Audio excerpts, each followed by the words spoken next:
From Negril Point to Morant Point, all communities have contributed to Jamaica's intangible heritage.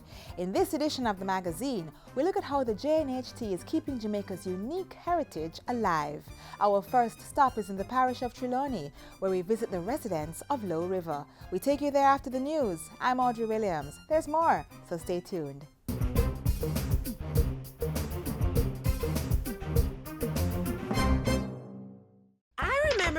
Didn't like school and Mommy used to have to wake me up.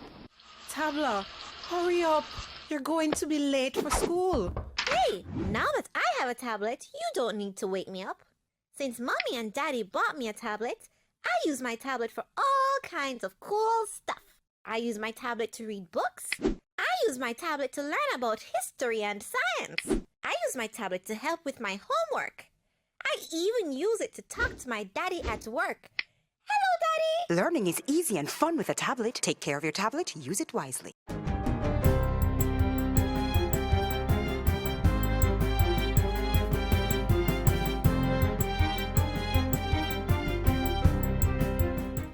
Good day, I'm Theodore Henry, and this is your JIS News for Thursday, October 20.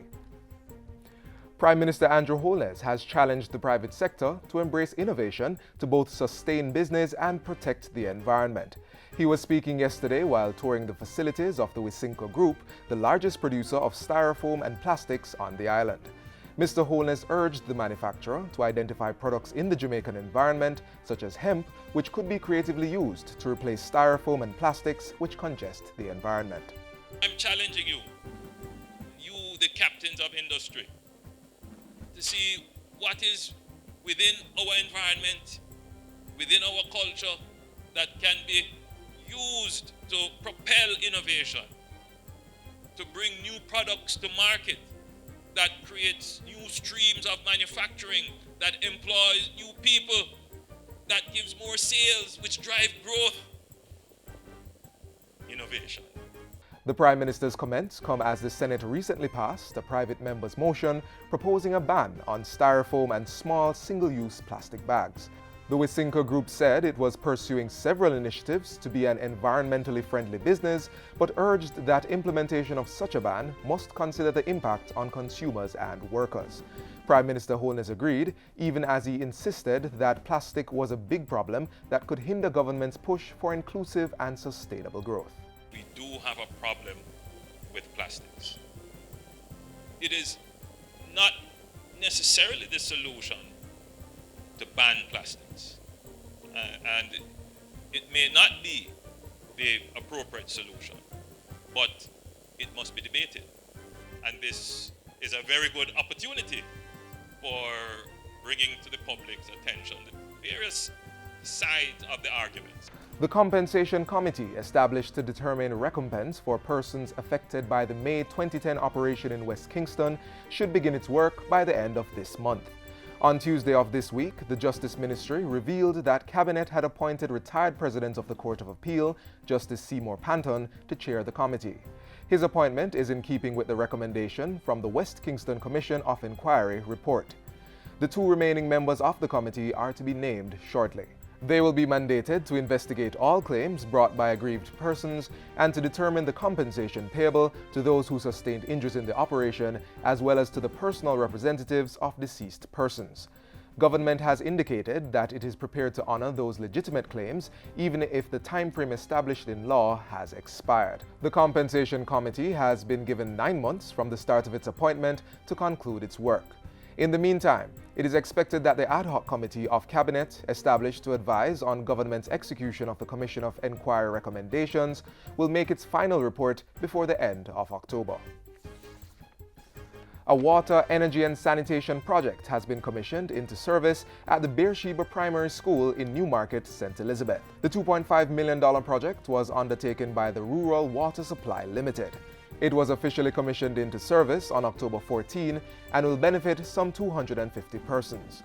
The project included the construction of a tank, installation of water harvesting and solar energy generating systems, and the renovation of bathroom facilities. Minister with responsibility for water, Dr. Horace Chang, says it is the first of many, as the administration is determined to ensure that all schools are transitioned from pit latrines within this academic year. We'll be having discussion with the Ministry of Education to identify all the schools in need of this kind of transformation. We'll give them proper rainwater harvesting facilities. We'll put in the solar and ensure all our children, even in deep rural Jamaica, will have a good school, physically good school to go to. Meanwhile, the Ministry of Industry, Commerce, Agriculture and Fisheries will be providing support for the establishment of a proper school garden at Beersheba Primary. Minister without portfolio, J.C. Hutchinson, says the school garden will ensure that students are exposed to agriculture from an early stage. We are going to be providing fencing, providing the seeds, fertilizer, and we're also going to look about providing a black tank and drip hose, so that those of you who are here will start learning about agriculture. So when you get out of school, we will make sure that we have persons who will continue in agriculture. Minister Hutchinson was speaking at last Friday's commissioning of the school's water, energy and sanitation project. He says the crops to be planted will be used in the institution's breakfast feeding program. And finally, Chairman of the Public Broadcasting Corporation of Jamaica, Gladstone Wilson, says the agency will be taking steps to expand its reach.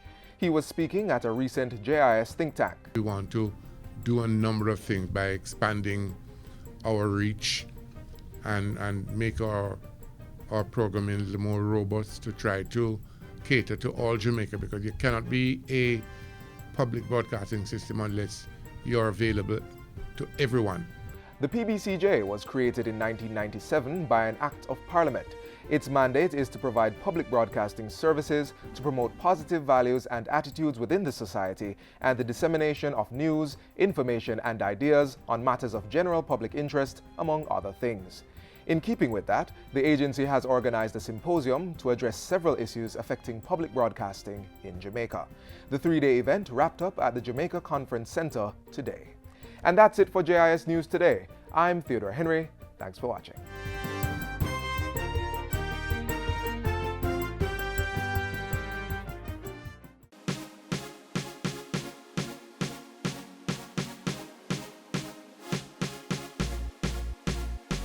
The JIS Heritage Competition is back. Enter your essay, poster, or photo and win big prizes. If you're aged 9 to 12 years, enter the essay competition and tell us who is your favorite Jamaican sportsman or sportswoman and why. High school students, enter the poster competition. This year's theme is Jamaica's Rich Sporting Heritage. If you're a tertiary level student, enter the photo competition. This year's theme is I Am a Sports Champion. Competition closes for all three categories on November 6. Get started now. For information on submission and competition guidelines, visit our website at jis.gov.jm. Call 926-359-024, extension 2137, or send an email.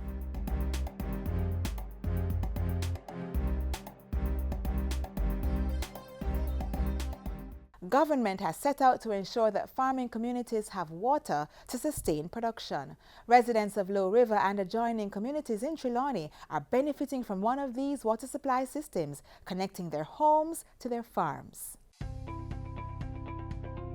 Farmers, the lifeline of the food chain. Water, the precious resource that helps to grow the food we love. Put them together and we get an agriculture sector that will produce on a consistent and sustainable level. So the Ministry of Industry, Commerce, Agriculture and Fisheries is continuously implementing projects to connect farmers with water through initiatives like the Government of Jamaica Adaptation Fund Program.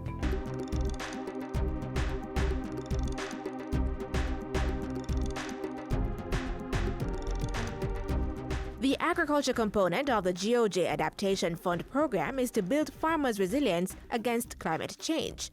With over $250 million Jamaican dollars in funding, farmers in vulnerable communities are being trained in best practice methods such as land husbandry and equipped for rainwater harvesting and improved irrigation infrastructure. Beneficiaries are small farmers in the parishes of Trelawney, St. Mary, Manchester, St. Catherine, St. Thomas, St. Anne and Clarendon.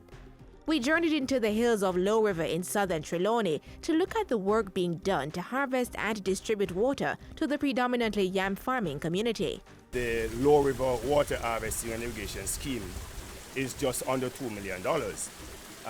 One of the systems that has been most far-reaching, the fact is that to date we have just about 70 householders that have been connected to the system, and that is directly impacting about 350 community members.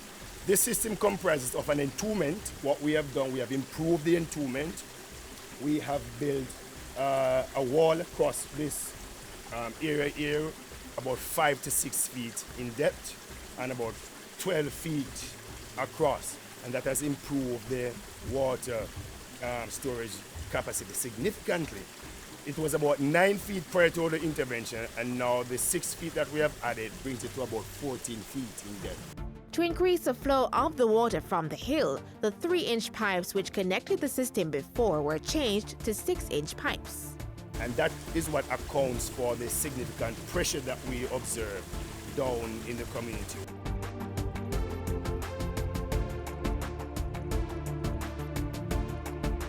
Prior to the improved water system, community members would have to come here and catch water for domestic use, while the farmers had to go to the river to catch water for irrigation purposes. So you no longer have to go to the river to take up water? We don't think so. That's the water that you farm here. Pipe run, everything going in process. We don't have to go to the river. We don't have to pay the extra money for you to carry the water.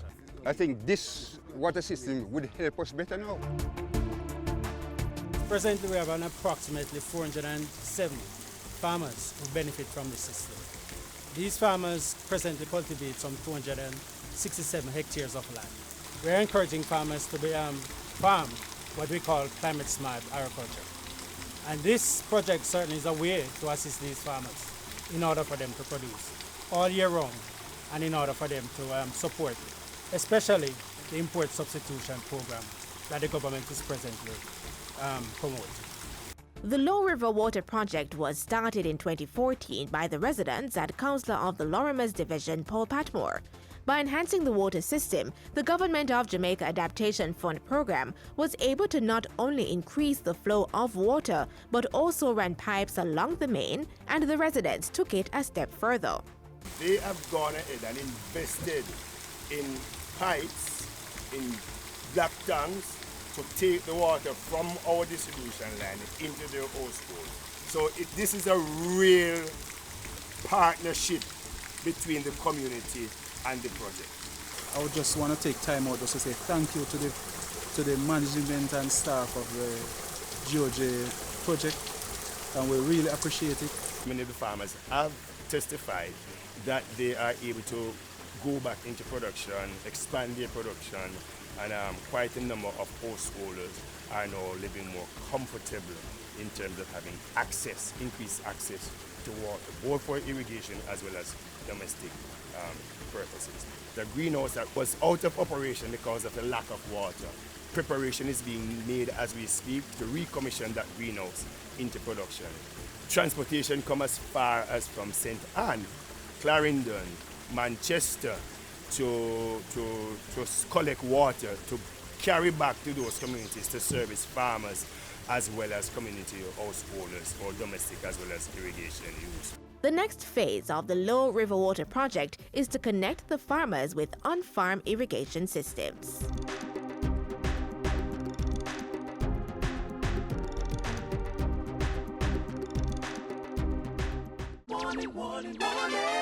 Terrible storms, drought, food shortages. Climate change is real. We can't stop it, but we can slow it down. Conserve water, plant trees, recycle, practice rainwater harvesting, use good agricultural practices. Contact the Ministry of Water, Land, Environment and Climate Change at 906-0724 or visit the Ministry's website. It's Heritage Month, and we continue to pull from our archive for pieces of our history. Today, we look at the Jamaica National Heritage Trust.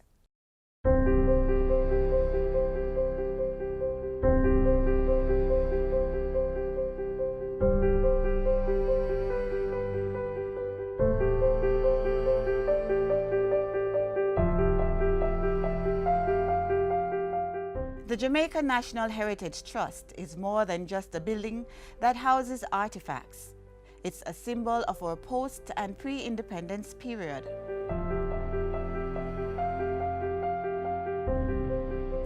Also known as Headquarters House, the JNHT is just one of many buildings that tell the story of our rich history. It got the name because it was once the military headquarters of the War Office in 1814. The building was constructed in 1755 and was home of Thomas Hibbert. On November 12 that same year, the Legislative Assembly met there while Hibbert was acting as Speaker. It later became the seat of government and the office of the Colonial Secretariat from 1872 to 1960. The government of the day in 1872 decided to move the capital from Spanish Town into Kingston. This became the center of governance. This is where the Legislative Council used to sit. And after 1944, this is where the beginning of governments by the Jamaican people, elected through universal adult suffrage, became the seat of governance. After 1944, we had a number of other constitutions which led us to self-government and ultimately to independence in 1962. So it was in this room that Bustamante and Manley and other great luminaries of the legislative period of governance from 1944 used to persuade their party members to vote in their favor. And as a result of a combined effort, we agreed to become independent, and we negotiated with Britain for the purposes of independence on June the 6th, 1962. The size of the chamber would suggest that the number of government officials were few. As a result of independence in 1962, the government also decided that they needed a new building to hold a larger parliament. And that's why Gordon House was created next door. So that's the joining relationship between this Legislative Council building, which is now the headquarters of the Jamaica National Heritage Trust, and Gordon House next door, in which our parliament sits. It's a very exciting corner of Jamaica, a very exciting corner of Kingston. And of course, the political parties today, when they march to Gordon House, one party moves from Headquarters House, as it is still known as, and the other party moves from the northern side of Duke Street and comes together in the Parliament. The cabinet room, or the room in which the government ministers sat, is upstairs, is in fact the boardroom of the trustees of the Jamaica National Heritage Trust. Today, the building is used for a variety of different purposes, which include the storage of artifacts, as well as the various departments of the Jamaica National Heritage Trust. So it continues to be a very important building of history and heritage for our people. The fact that it was built in 1755 means that over these last 250 plus years, it has been subject to all sorts of natural disasters, including a fire next door which nearly took it down. So hurricanes, earthquakes, floods, and other natural disasters, this building has been able to survive them all.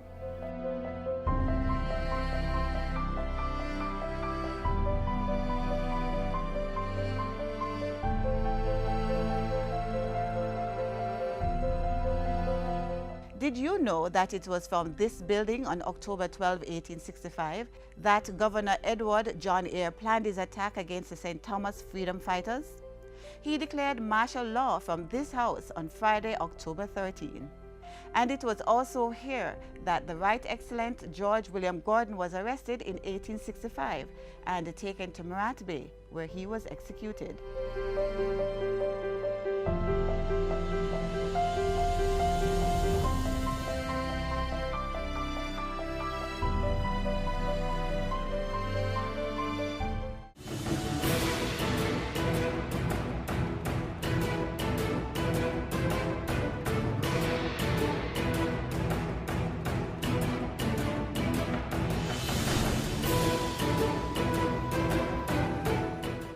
Up next, a look at some of our Georgian architecture from the 18th century.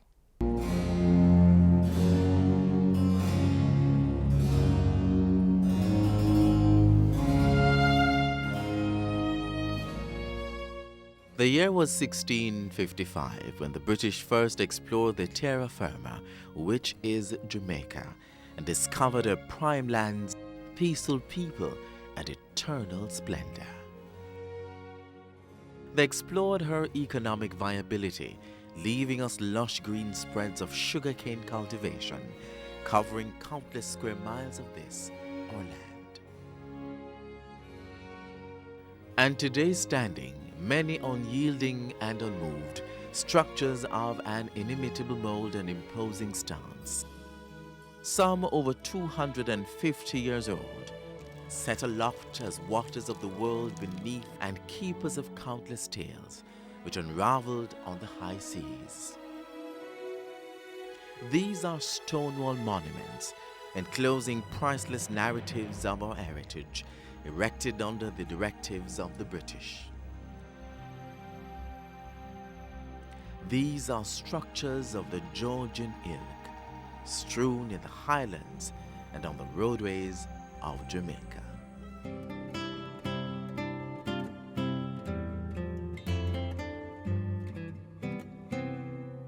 History tells us that the British plantocracy preferred the fruits of the earth to the life the land dictated. Many adopted a life of absenteeism because, according to them, the finer things of England could not be quite replicated on the islands. But the sugar estates thrived, returning to the planters an abundance of wealth. Many decided, after all, they could afford the good old English life here on the island. So they brought a cornerstone of the fine British life here.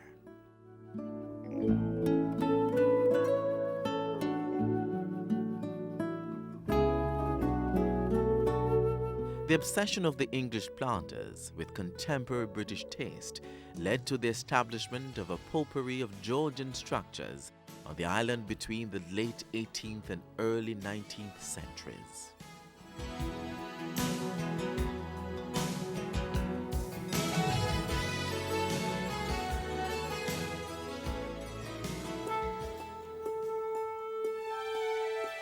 At the turn of the 19th century, when Jamaica emerged as the leading agrarian and military outpost, the secret of her architectural blueprint quickly spread to neighboring British territories. Nevertheless, the architectural splendor of the local collection is rivaled by only a handful of other British colonies in Pennsylvania, Massachusetts, Barbados, and England herself. We have the finest collection of Georgian buildings in the Caribbean, and indeed some of them are as fine as any in the England where the Georgian style started. So we need to take care of them. Georgian type edifices remain till today the most impressive example of domestic architecture in the West Indies.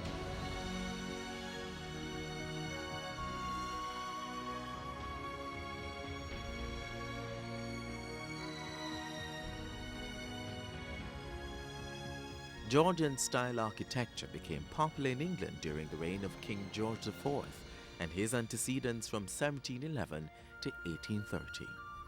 However, the architectural form, according to the history books, was an 18th century fad, even though King George IV outlived the 1700s by some 30 years. The kings ruled during a particularly interesting period in Britain. It was a time when Britain was fast discovering her youth again, and the blueprint of the buildings of the time was drawn from the classic rebirth of that era. The architects of the age aimed at erecting simple symmetrical structures based on the shape of the circle and the belief that ancient mathematicians equated circles with geometric perfection.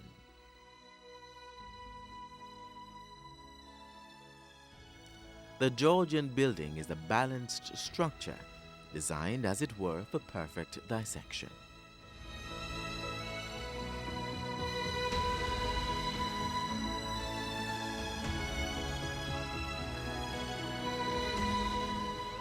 Cast in what seems like plain brick or stonework or wood paneling, the Georgian-style building has enjoyed a 250-year-old groundwork of expertly laid red clay bricks, rectangular cuts of white limestone, and flat wooden slats. Fine examples of this intricate woodwork also aptly decorate the interior of the Georgian building.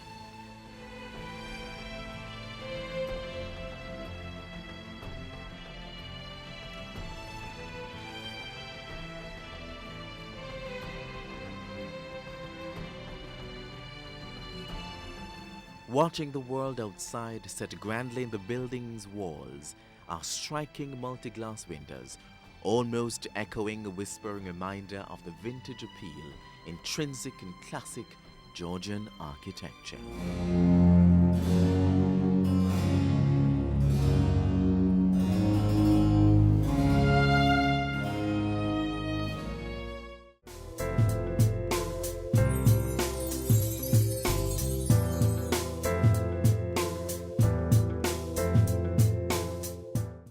For material on our heritage and national heroes, call our Research and Publications Department at 926-3740-4 or our Television Department at 922-8680-2. We have a rich archive and catalogue to share with you. Our website is another source for information you may need, so log on to gis.gov.jm and start that search today. And while you're online, send us your feedback via email to jamaicamagazine@gis.gov.jm or a tweet at JIS News. Join us again tomorrow, same time, same station. On behalf of the production crew, I'm Audrey Williams. Take care.